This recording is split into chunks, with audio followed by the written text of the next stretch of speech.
Football is more intense than it has ever been before. It's faster, smarter, and more precise than at any point in history. So why does it feel like something is missing?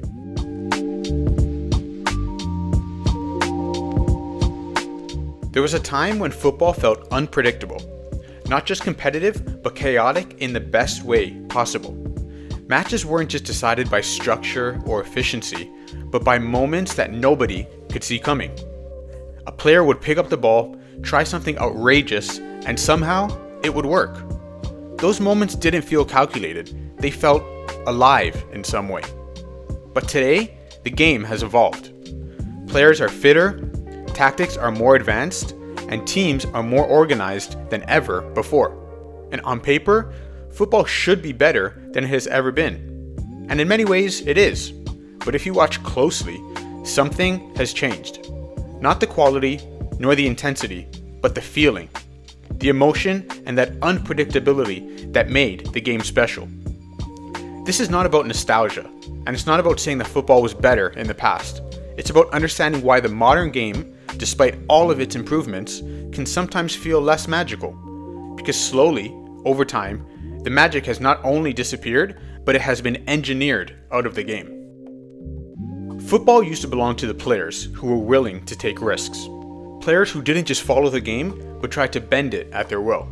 And when you think of someone like Ronaldinho, you don't have to think about efficiency or tactical discipline. You think about the freedom. You think about a player who played with instinct, who tried things simply because he believed he could.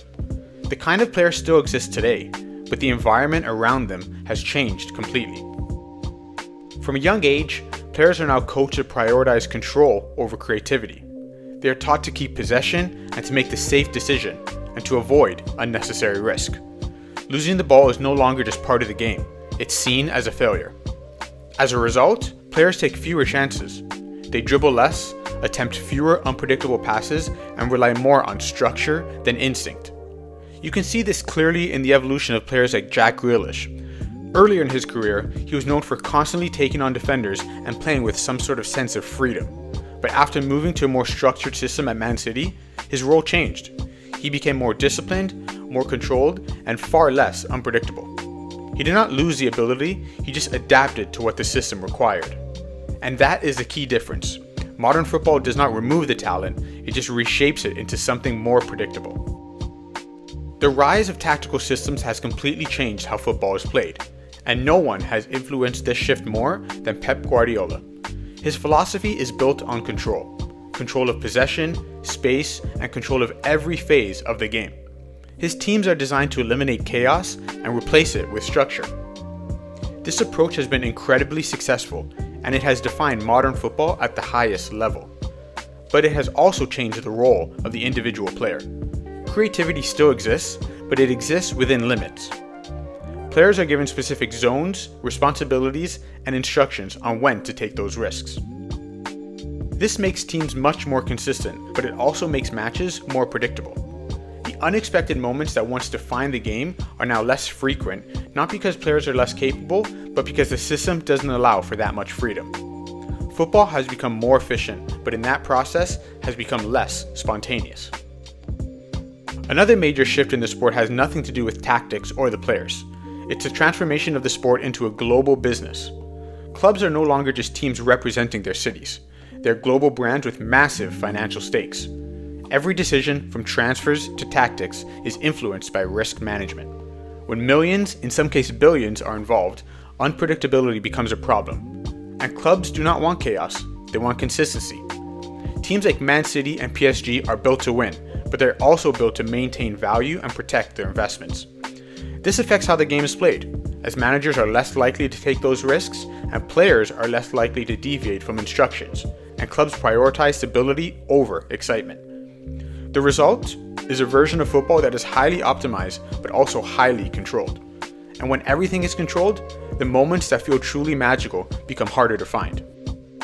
Even the way we experience football as fans has changed. There was a time when a goal meant instant celebration.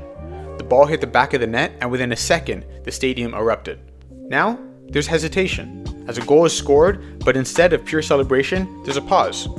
Players look at the referee, fans look at the screen, and everyone waits.